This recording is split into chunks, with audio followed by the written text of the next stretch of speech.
diberikan kejayaan, diberikan kehormatan, lalu ikutlah Tuhan agar engkau memperoleh semua ini. Mungkin banyak yang akan maju, tapi ketika engkau diperhadapkan pada salib, maukah engkau mengikut dengan memikul salib itu? Adakah yang mau maju untuk mendapatkannya? Adakah yang mau maju untuk memperolehnya? Ini memang pahit, tapi beginilah mengikut Kristus itu. Inilah yang membuat mengikut Yesus berbeda dengan mengikut berhala-berhala. Ketika engkau menyembah dewa-dewa Tionghoa, ketika engkau menyembah dewa-dewa orang Arab, ketika engkau menyembah dewa-dewa orang Mesir, ketika engkau menyembah dewa-dewa orang Yunani, mereka tawarkan semua yang hebat-hebat. Mereka tawarkan yang memuaskan keinginan daging. Tapi Kristus berkata, tanggalkanlah dagingmu itu, pikullah salibmu, berjalanlah bersamaku.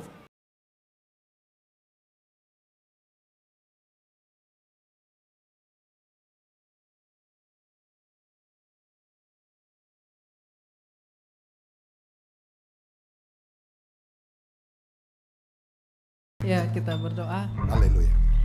Bapa, kami bersyukur Engkau mengizinkan kami untuk dapat beribadah untuk hari ini dan kembali lagi memuliakan-Mu.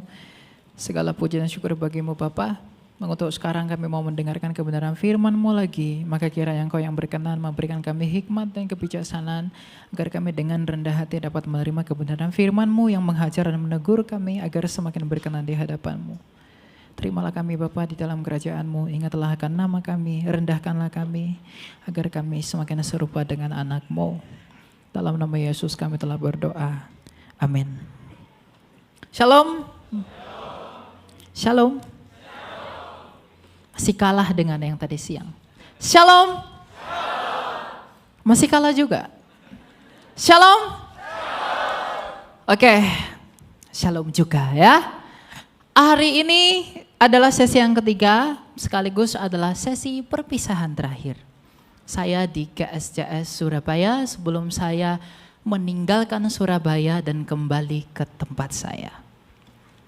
Saya berterima kasih kepada Allah Tritunggal yang Maha Kudus, karena perkenanannya kita dapat bertemu. Saya berterima kasih kepada Bapak Gembala dan Ibu Gembala GSJS Surabaya. Saya berterima kasih kepada Pak Ben yang menemani saya. Saya berterima kasih juga dengan semua pelayan perjamuan kudus, terima kasih para pemusik, semua worship leader dan sebagainya. Dan terima kasih buat Ibu Lydia dan Ibu Fa yang special thanks untuk menemani saya. Dan terima kasih buat semua jemaat yang hadir, berkat doa Anda semua kita dapat bertemu hari ini. Ya. Kita akan belajar firman Tuhan sebagai bentuk seri yang ketiga dari apa yang telah saya bawakan. Tadi pagi kita telah belajar bahwa bagaimana manusia di hadapan keagungan Allah. Yang kedua kita telah belajar yang berharga itu hanyalah Injil. Dan yang ketiga kita akan belajar panggilan untuk menderita. Silakan ya. Panggilan untuk menderita saya ambil dari 2 Timotius 2 ayat 3 dan 4. Jadilah prajurit Kristus, coba judulnya, jadilah prajurit yang berjuang akan panggilan Yesus Kristus yang telah bangkit dan untuk Injilnya yang kudus. Kita baca ayatnya. Ikutlah menderita sebagai seorang prajurit yang baik dari Kristus Yesus. Seorang prajurit yang sedang berjuang tidak memusingkan dirinya dengan soal-soal penghidupannya, supaya dengan demikian ia berkenan kepada komandannya. Ini adalah puncak dari pemberitaan saya, Bapak Ibu, selama saya melayani 3 sesi di tempat ini. Apa yang mau saya ajarkan, apa yang mau saya bawakan dari tema ini? Kita telah belajar bagaimana kita di hadapan keagungan Allah. Kita telah belajar bahwa satu-satunya yang berharga itu hanyalah Injil Kristus.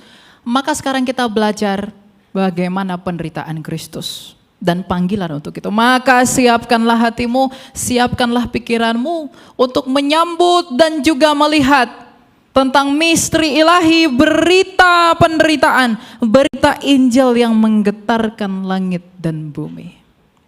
Musa telah bertemu Allah dan Tuhan berkata, tanggalkanlah kasutmu itu karena tempat yang kau datangi itu kudus. Maka sekarang terlebih-lebih lagi kita sedang berhadapan dengan penderitaan Kristus di atas kayu salib, di mana penderitaannya adalah api yang menghanguskan dosa, api yang menanggung penderitaan, dan api yang olehnya pintu kekekalan dibuka buat kamu.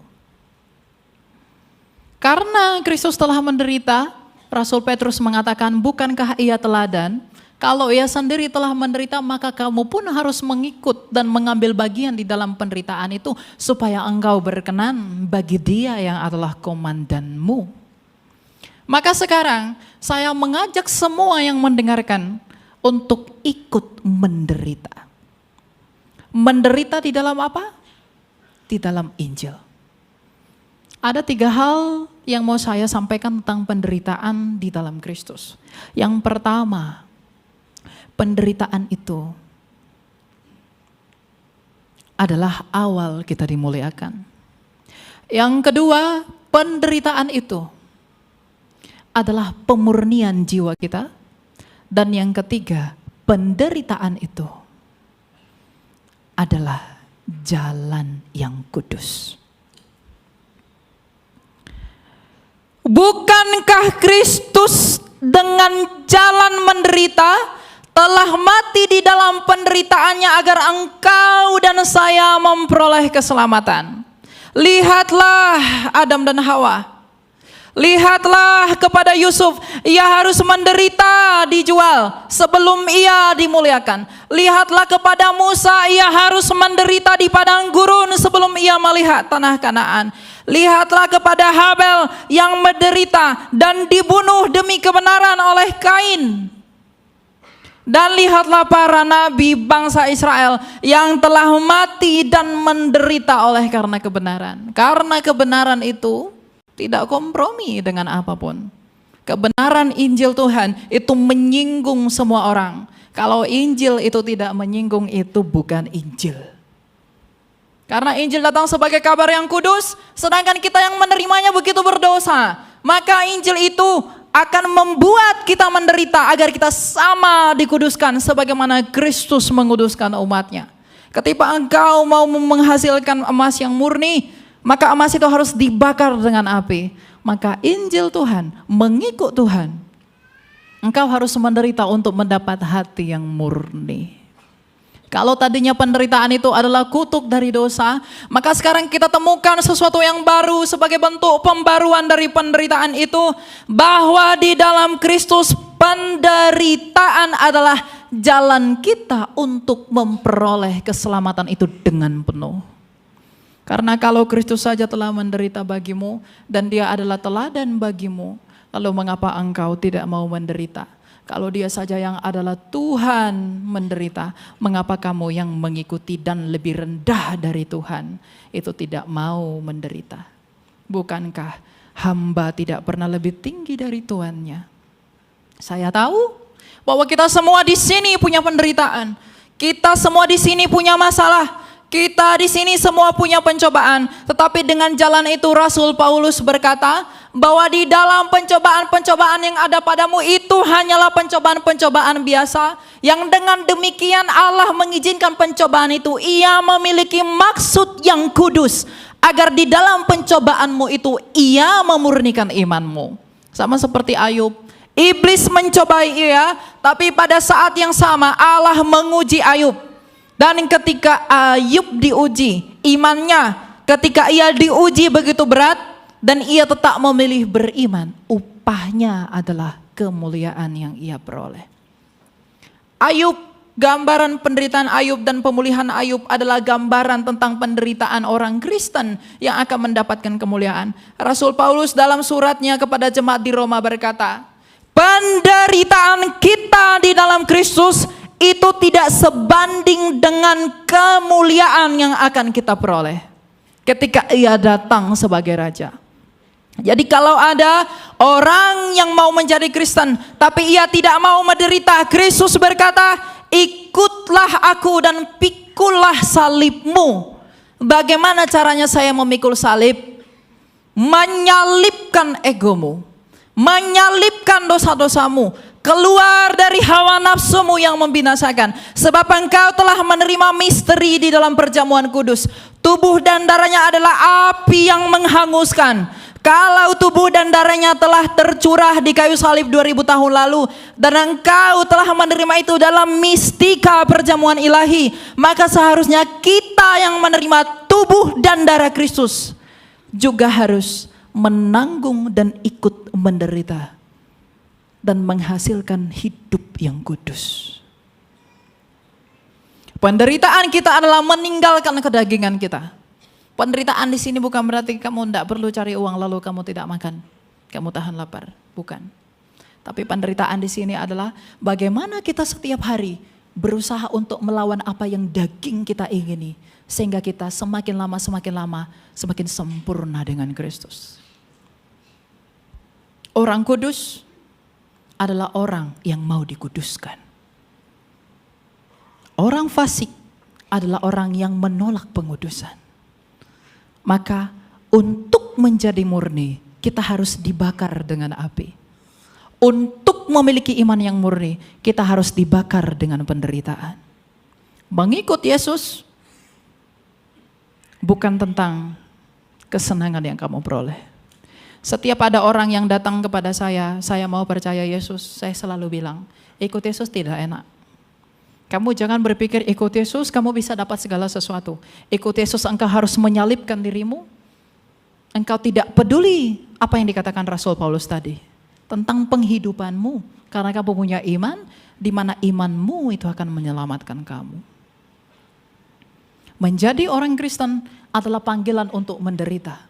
Menjadi orang Kristen adalah panggilan untuk dimurnikan di dalam api. Untuk menjadi Kristen adalah panggilan untuk dimurnikan. Jiwamu yang sakit oleh karena dosa, itu dimurnikan di dalam salibnya Kristus. Jadi renungkanlah hal itu, bahwa mengikut Yesus bukan sesuatu yang menyenangkan dagingmu, tapi itu menyenangkan jiwamu. Itu tidak memberi kesegaran bagi dagingmu. Sebelum pemulihan itu terjadi pada hari kebangkitan, karena sekarang kita masih fana. Tapi pada hari kebangkitan ketika kita dinyatakan, seperti perkataan Rasul Paulus, kita akan dimuliakan. Sehingga penderitaan yang kita peroleh ini tidak ada apa-apanya. Jadi Bapak Ibu yang sekarang sedang berada dalam pencobaan, sedang di dalam masalah, sedang ada di dalam berbagai problem yang membuat kamu mulai kehilangan iman, yang membuat kamu mulai meragukan Kristus, yang membuat kamu semakin ragu kepada Tuhan, yang membuat kamu mau meninggalkan Tuhan. Ingatlah, penyembahan yang terdalam adalah penyembahan di dalam kesakitan. Ketika engkau menyembah Allah di dalam sukacitamu itu hal biasa, tapi ketika engkau menyembah Dia dan sambil dan pada saat yang sama engkau menderita, begitulah penyembahan yang sejati. Karena sebagaimana Kristus sendiri, Ia berseru kepada Bapanya di dalam kesakitan. Ia berkata, ya Bapa, ampunilah mereka sebab mereka tidak tahu apa yang mereka perbuat. Ia mengagungkan Bapanya yang adalah sumbernya di dalam penderitaannya.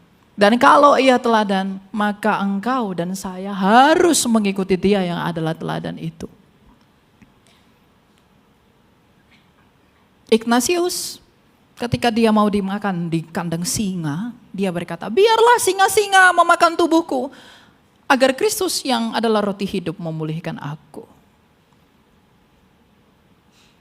Lihatlah kepada para rasul, bagaimana mereka tidak takut mati karena melihat keajaiban Injil Tuhan. Mereka tahu persis bagaimana penderitaan di dalam Kristus. Oleh karena pemberitaan ini aku ditawan, oleh karena pemberitaan ini aku dibenci, tapi aku rela dipandang buruk oleh dunia. Tetapi oleh karena kasihku aku melakukannya, tapi dunia menganggap aku keji. Maka mereka rela mati demi Injil Tuhan. Lihatlah para martir, bagaimana mereka menyerahkan nyawanya bagi Tuhan. Mereka semuanya menderita. Tidak ada di dalam kitab suci ada rasul yang enak ketika menginjili.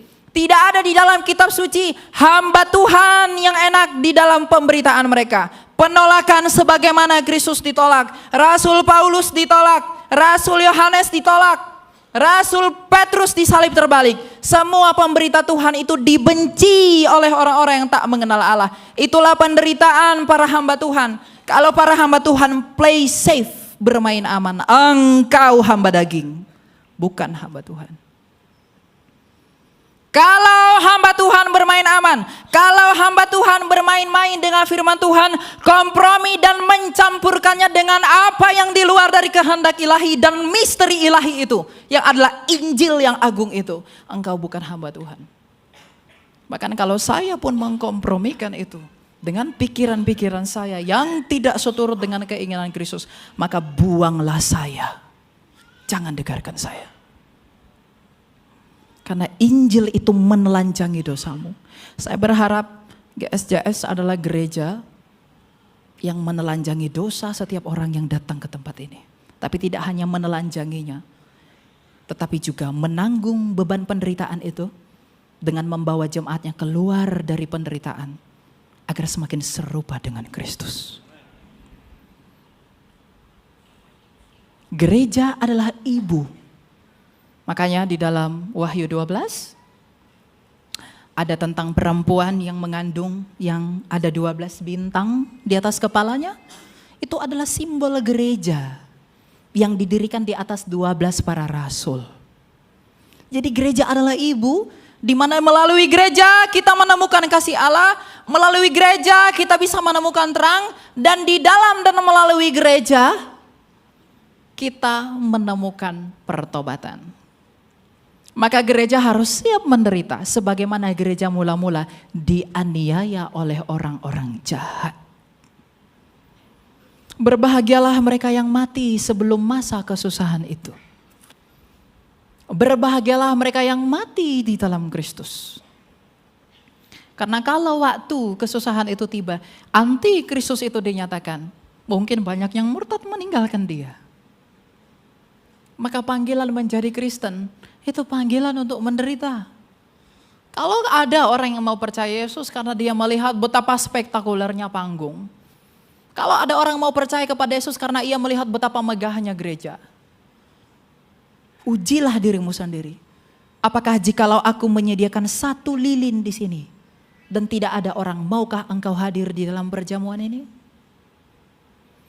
Mengapa engkau datang ke gereja? Mengapa engkau mau beribadah? Mengapa saya datang ke gereja? Mengapa saya mau beribadah? Apa yang saya cari? Saya mencari hadirat Allah atau saya mau memuaskan keinginan saya? Ujilah dirimu, maka aku pun menguji diriku. Mengikut Kristus adalah panggilan untuk menderita. Agar di dalam penderitaan itu kita diuji, di dalam penderitaan itu kita dimurnikan, dan di dalam penderitaan itu ada kerendahan hati. Kalau orang tidak pernah menderita, tidak akan pernah rendah hati. Orang yang tidak pernah menderita tidak akan bisa rendah hati. Karena di dalam penderitaan itulah orang Kristen memahami betapa agung dan besarnya kasih karunia Allah. Di dalam kesakitan itulah dia menyembah Allah. Di dalam kesakitan itulah dia tetap bersyukur. Di dalam kesakitan itulah dia tetap memuliakan Allah. Karena persembahan yang terbesar bagi Allah adalah hati yang hancur. Bukan uangmu. Bukan hartamu. Rasul Paulus menyatakan kepada jemaat di Roma bahwa persembahanmu adalah tubuhmu untuk Tuhan dan Tuhan untuk tubuh. Maka gunakanlah seluruh hidupmu, gunakanlah seluruh apa yang kita pakai, gunakanlah seluruh talenta kita, kecerdasan kita, harta kita, dan segala sesuatu yang ada pada kita untuk memuliakan Allah. Dengan demikian itulah jalanmu menderita.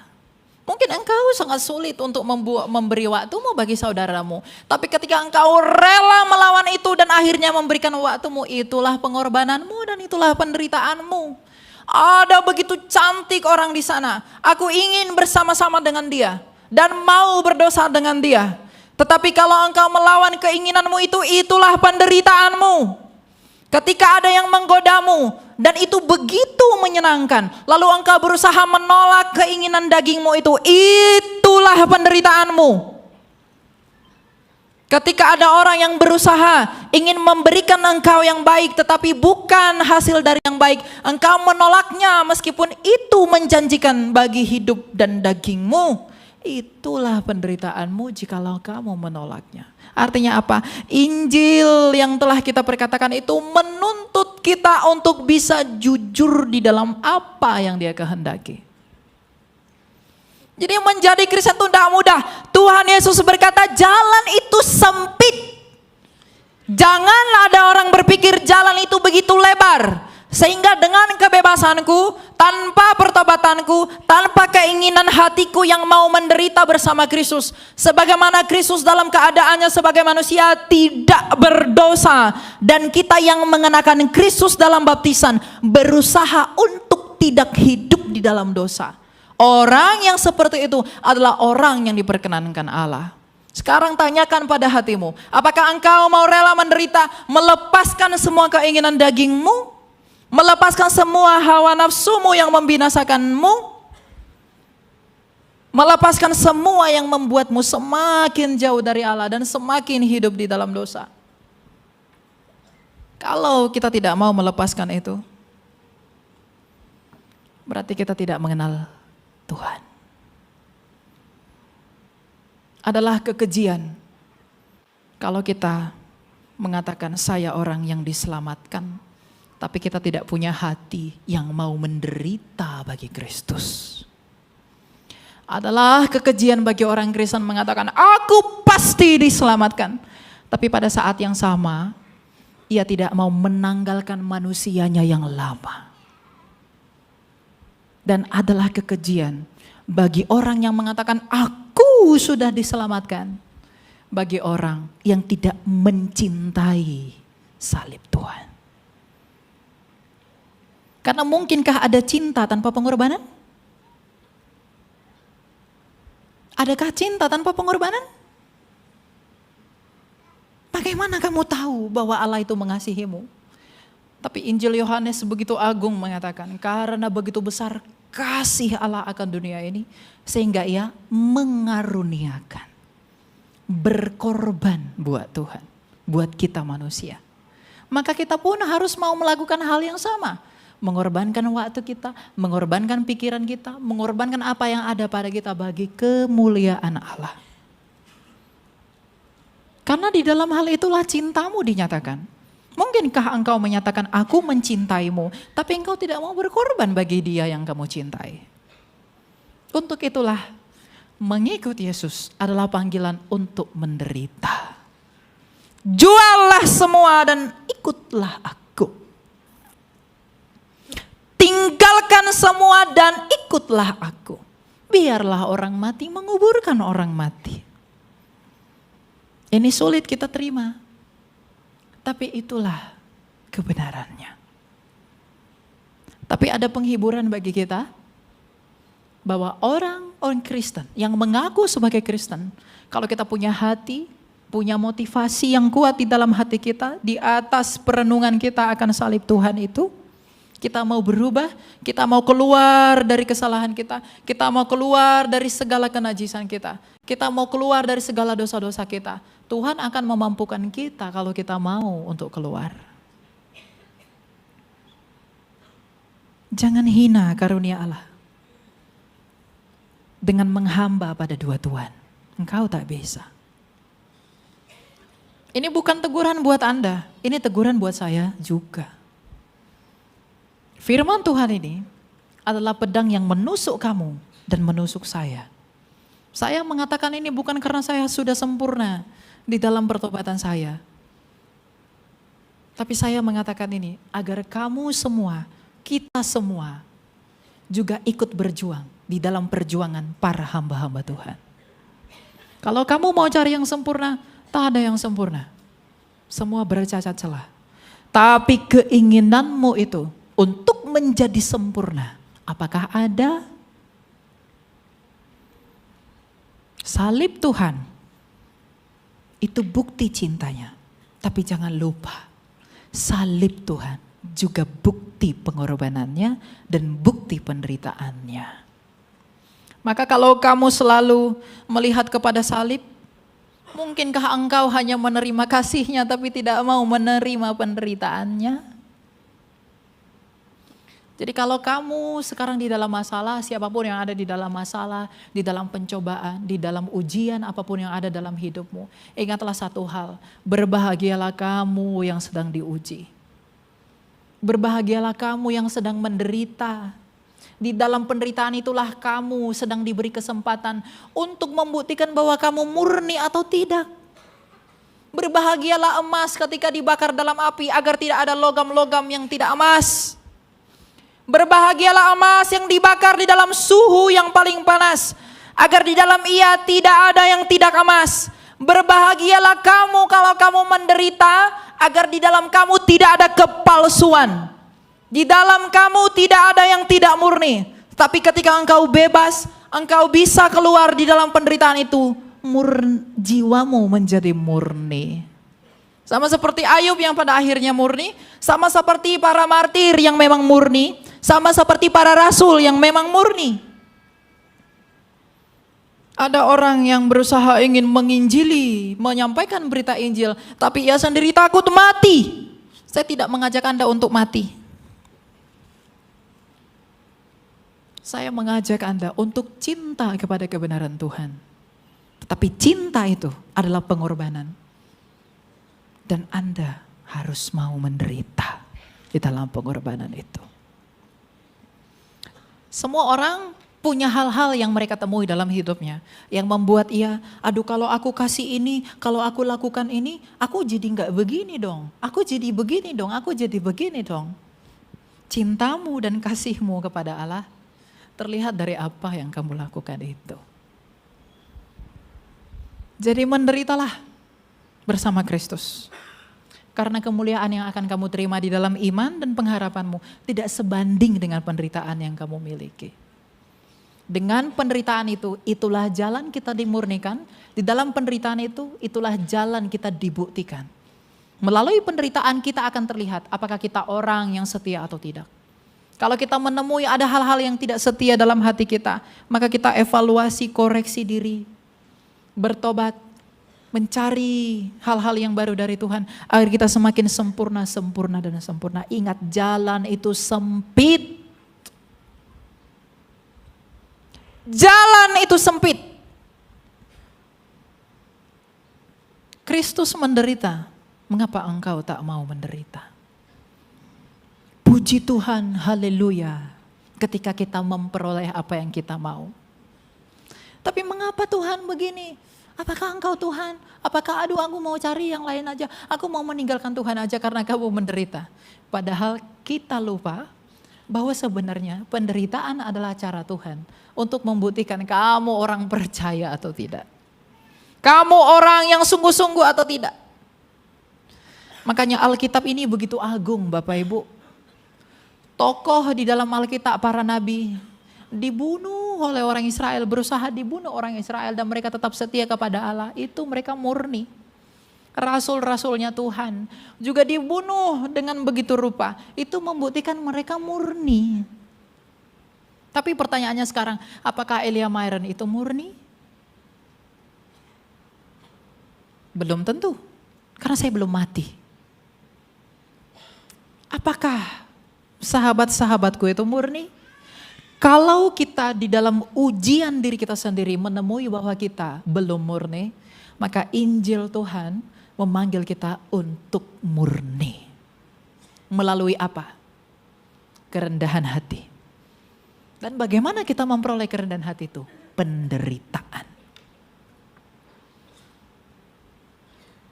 Tuhan Yesus dengan agung berkata, berbahagialah orang yang dianiaya oleh karena namaku, karena merekalah yang mempunyai kerajaan. Saya tidak mengajak Anda untuk menjadi radikal dalam pengertian berdosa ketika berjalan bersama Tuhan. Tapi pikirkanlah bahwa ketika aku melihat kepada salib, ketika aku percaya kepada Tuhan, ketika aku semakin mencintainya, Aku tidak berharap apapun selain jiwaku yang murni. Makanya doa kita adalah doa yang meminta kepada Tuhan, Tuhan berikanlah aku air mata yang memurnikan jiwaku. Penderitaanmu itu membuat kamu semakin murni. Penderitaanmu itu membuat kamu semakin tulus. Karena engkau tidak melihat hal-hal yang begitu wah untuk kebaikan dagingmu. Tapi engkau melihat bahwa Tuhan itu yang memurnikan jiwaku. Sebagaimana ia menderita, aku pun turut mengambil bagian di dalam hal itu. Aku turut mengecap apa yang Kristus kecap. Apakah begitu adil kalau kita mengecap kebangkitan Kristus? Apakah adil kalau kita mengecap kemuliaan Kristus? Tapi kita tidak mau mengecap penderitaan Kristus. Kita terlalu bersemangat kalau berbicara kita akan bertemu dengan Dia di awan-awan.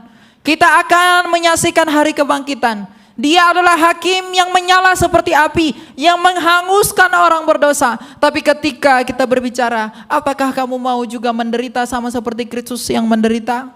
Apakah kamu juga mau dianiaya sama seperti Kristus dianiaya? Apakah kita mau merasakan apa yang Kristus rasakan, dibenci oleh banyak orang oleh karena kebenarannya? Kalau kita tidak mau, maka bukan Kristus yang benar itu yang kamu kenal. Kamu mengenal Kristus yang happy-happy saja.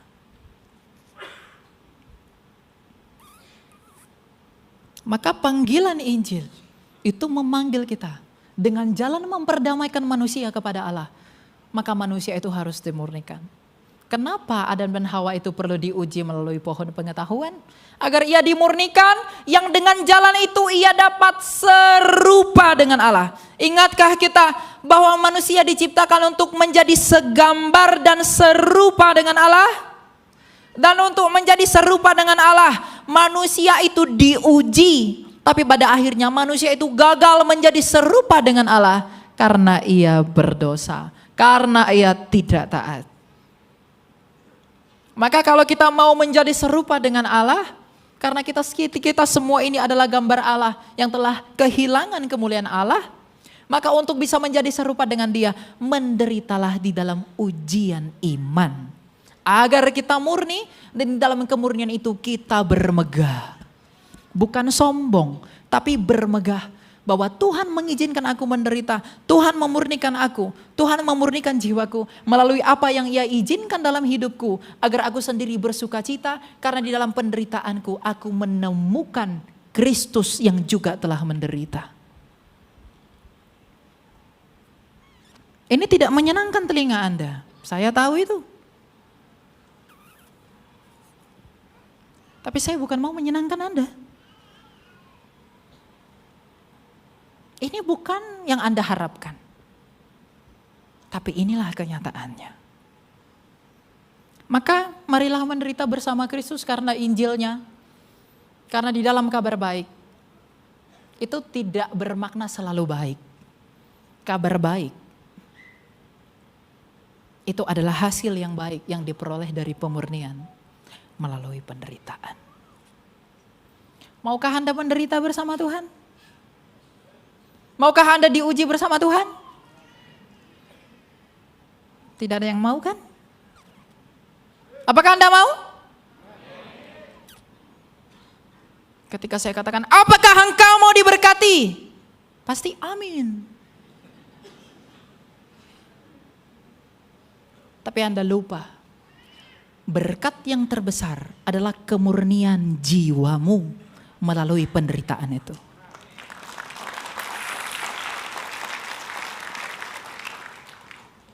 Adakah berkat yang terbesar daripada pengampunan dosa? Ada? Tidak ada. Berkat yang terbesar adalah pengampunan dosa. Dan agar kita memperoleh pengampunan dosa memang bukan oleh karena diri kita sendiri kita memperoleh pengampunan itu. Tapi cuma-cuma karena kebenaran Allah.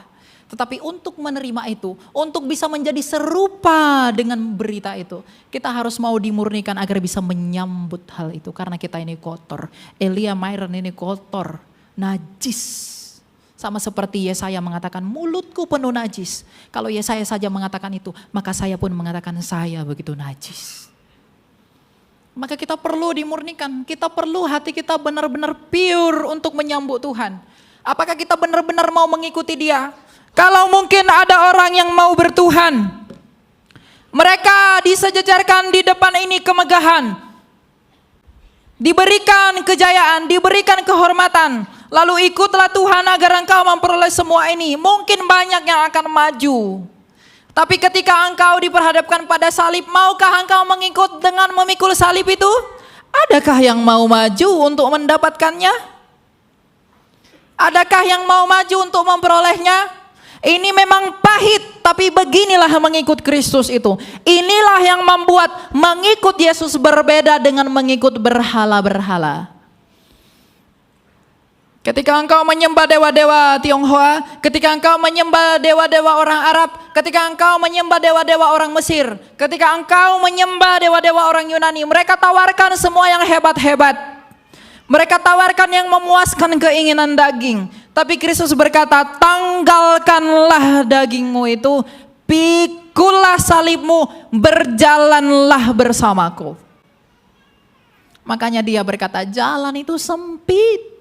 Apa yang membuat itu sempit? Tidak semua orang bisa berhasil melaluinya dengan setia di dalam penderitaan itu. Sedikit-sedikit di dalam penderitaannya dia menghina Allah.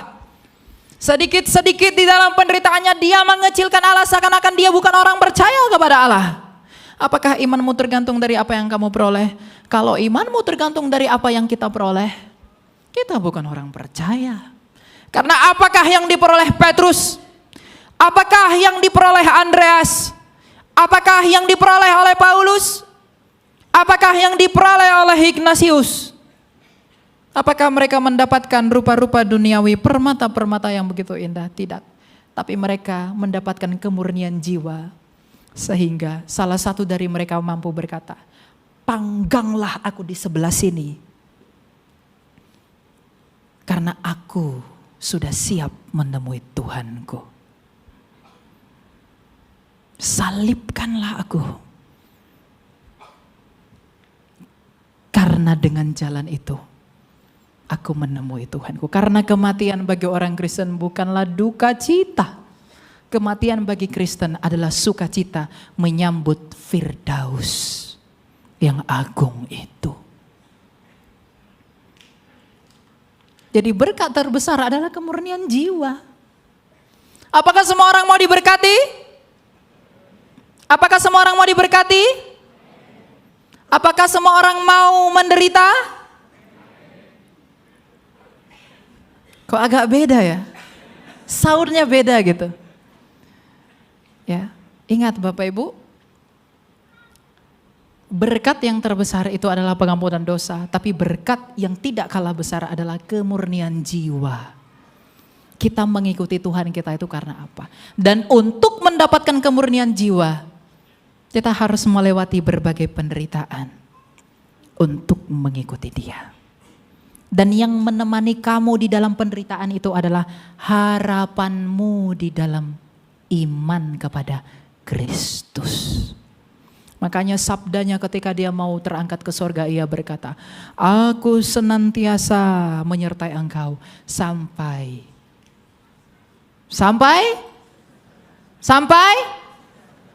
kesudahannya. Pikul salib Tuhan, engkau mungkin berat membawa itu, tapi apa yang dihasilkan oleh beban itu? Kemurnian jiwamu. Tetapi di dalam penderitaan itu, kamu pada saat yang sama memiliki pengharapan dari apa yang kamu pikul itu. Sehingga ketika engkau sampai ke garis finishnya, engkau sampai pada akhir dari pertandingan itu, kita memperoleh kemuliaan. Kita memperoleh pemurnian. Kita memperoleh kemenangan. Karena itulah kemenangan yang sesungguhnya. Kemenangan yang sesungguhnya adalah kita memiliki motivasi, kita memiliki iman, dan memiliki jiwa yang murni. Dan untuk mendapatkan itu semua tidak ada cara selain mau menderita bersama Kristus. Barang siapa yang berhikmat, biarlah ia mendengar. Tapi tidak hanya mendengar, tapi juga melakukannya. Mari sama-sama melakukan dan berjuang bersama. Agar tak satu pun di antara kita semua yang akan luput ketika ia datang sebagai raja. Untuk menyongsong dia dalam kebangkitan itu. Karena ia akan mengatakan, engkau anakku yang setia. Engkau rela menderita demi aku. Engkau tidak menghina aku karena engkau kuizinkan menderita. Engkau tetap bersyukur kepadaku meskipun engkau kesakitan. Engkau tetap memuji aku dengan mulutmu meskipun engkau kesukaran. Engkau tetap bersyukur meskipun aku belum memberikan jawaban. Engkau tetap berharap meskipun belum ada tanda pengharapan itu. Engkau tetap mau setia meskipun engkau di dalam kesakitan. Maka inilah kemuliaan yang engkau peroleh dari imanmu itu. Maka dengan alasan ini tidak ada alasan, tidak ada penderitaan untuk mengikut Kristus. Mengikut Kristus memang harus menderita. Menderita di dalam kebenaran. Inilah pesan Injil. Injil memang kabar baik. Tetapi ingat khotbah saya yang sebelumnya. Ada tuntutan Injil itu. Tuntutannya ini. Menderitalah. Berjuang di dalam perjuangan kita keluar dari dosa-dosa kita. Menderitalah dengan menolak yang lain yang begitu menggiurkan. Tapi mengajak kamu untuk keluar dari Kristus. Wah, saya sebagai manusia pasti tergiur Bapak Ibu. Ditawarkan kekayaan, wah jabatan apa segala macam. Tapi saya di sini tidak dapat apa-apa. Lalu dia bilang, mari ikut saya, kamu dapat ini. Daging saya itu tergiur sekali. Tapi ketika engkau menolak itu, engkau menutup matamu pada itu semua. Dan tetap setia pada Kristus, itulah penderitaanmu. Jadi anak-anak muda yang pacaran beda agama. Lalu diajak, marilah tinggalkan Yesusmu itu sayangku, cintaku. Kalau kamu bersama dengan abang, kamu pasti makan enak-enak. Kamu pasti mendapatkan yang luar biasa. Tapi maukah engkau bersama-sama dengan aku, tapi meninggalkan Yesusmu itu? Dan malangnya jawabannya, enggak apa-apa bang. Yang penting kita berbuat baik bang. Yang penting kita hormati orang tua. Kalau malaikat itu punya daging kau ditampol. Apa-apaan ini? Berarti tidak mau menderita bukan? Enggak apa-apa bang. Padahal tadi Rasul Paulus menasehati anak rohaninya Timotius. Orang-orang yang menderita menjadi prajurit Kristus tidak pusing tentang penghidupannya. Agar ia berguna bagi komandannya. Jadi kalau orang-orang meninggalkan Yesus karena ia pusing penghidupannya. Pusing makan apa, pusing naik apa. Maka orang-orang itu adalah orang-orang yang akan binasa dalam kebodohannya. Karena ia mau menukar kekekalan dengan kefanaan. Ia mau menukar emas dengan seng. Ia mau menukar permata dengan batu bata. Ya mungkin Anda bosan mendengarkan ini. Karena dari tadi khotbah saya tentang itu semua. Tapi saya begitu semangat mengotbahkan ini, saya begitu semangat menceritakan ini. Karena kalau kita merenungkan semua tema pemberitaan Injil ini, semua pemberitaan Alkitab ini, itu adalah tentang keagungan Tuhan di dalam karyanya, yang di dalamnya ketika kita mau mengambil bagian, kita harus melalui ujian yang disebut penderitaan bagi kemurnian jiwa. Tidak ada yang lebih agung, buku apapun tidak ada yang lebih agung dari ini. Oleh karena itu, marilah menderita bersama Kristus. Jangan tawar hatimu kalau engkau menderita. Tapi tetaplah berpengharapan, berproses sampai engkau menemukan kemuliaanmu yang akan dinyatakan. Semua bangga punya Yesus? Semua bangga punya Kristus? Semua mau diberkati dong? Semua mau menderita juga? Semua mau setia? Kemuliaan hanya bagi Allah. Sebelum saya mengakhiri khotbah saya mau mengajak teman-teman untuk menyanyikan satu lagu sebagai penutup. Judul lagunya adalah Berilah Terang. Ada liriknya, saya juga agak lupa soalnya.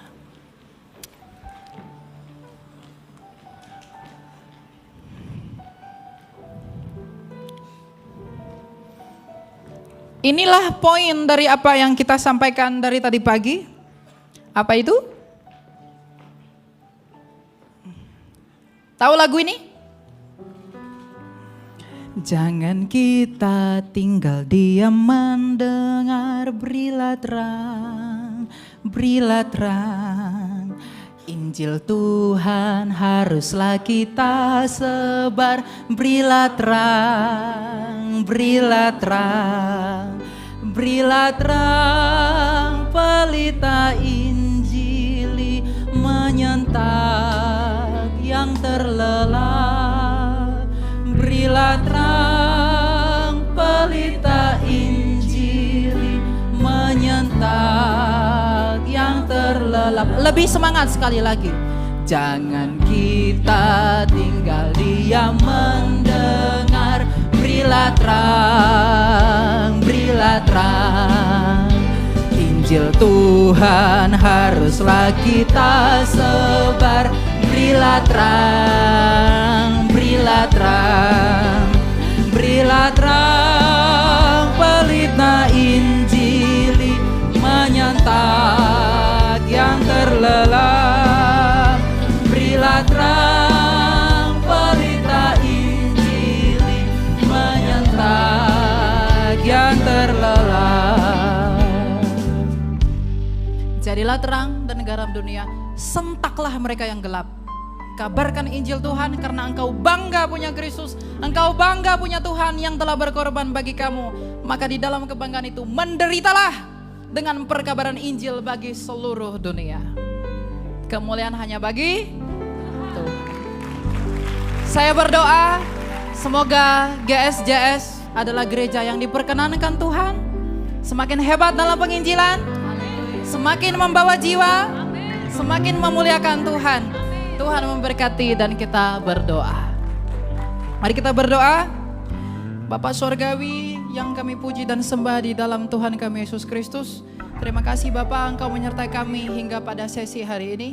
Dan ada beberapa sesi yang akan dilanjutkan oleh hamba Tuhan yang Engkau perkenankan juga. Biarlah Engkau yang memberkati, Engkau yang memelihara kami di dalam kasih-Mu, agar kami semakin semangat mengikuti Engkau di dalam penderitaan yang telah Engkau tunjukkan melalui Yesus Kristus yang adalah Putra-Mu. Meteraikanlah kami di dalam kebenaran-Mu, murnikanlah iman kami, dan datangilah kami sebagaimana Engkau mendatangi Saulus, agar kami menjadi Paulus, agar kami juga dapat memberitakan Injil-Mu yang kudus. Bapa, Engkau tidak menolak anak yang hilang, maka juga janganlah tolak kami. Engkau rela untuk tidur di tempat yang hina di kandang domba, maka rela pula lah Engkau tidur dan berdiam di dalam tubuh kami yang cemar. Engkau tidak menolak pesundal yang menyeka kakimu, maka janganlah juga tolak kami yang lebih berdosa. Engkau juga tidak menolak pemungut cukai yang berdosa, maka janganlah juga tolak kami ya Bapa. Kami hanya berharap kepada cinta kasih-Mu, jiwa kami hanya merindukan pemurnian, jiwa kami merindukan kemenangan di dalam Engkau, agar ketika kami mati bersama-sama dengan-Mu, kami dapat melihat wajah-Mu yang terang, kami dapat melihat kemuliaan-Mu, kami dapat hidup bersama-sama dengan-Mu yang adalah kerinduan jiwa kami. Biarlah kami pulang ke rumah kami masing-masing dengan cinta, dengan berkat, dengan hikmat, dan dengan pengertian yang benar daripada-Mu, agar kami selalu bersuka cita apapun keadaan hidup kami. Engkau yang memberkati gembala gereja ini, Engkau yang memberkati semua pelayan Tuhan, Engkau yang memberkati jemaatnya pula, agar gereja ini menjadi gereja yang menjadi berkat bagi bangsa ini, menjadi terang bagi dunia, dan menjadi suara singa yang mengaum-ngaum untuk memperkatakan Injil-Mu yang benar. Dalam nama Yesus kami telah berdoa kepada-Mu Bapa, sebab kemuliaan hanya bagi-Mu dan bersama Putra-Mu, Yesus Kristus, dan Roh-Mu yang kudus yang memberi hidup, telah dimuliakan di dalam doa kami. Berbelas kasihlah bagi kami. Amin. Tuhan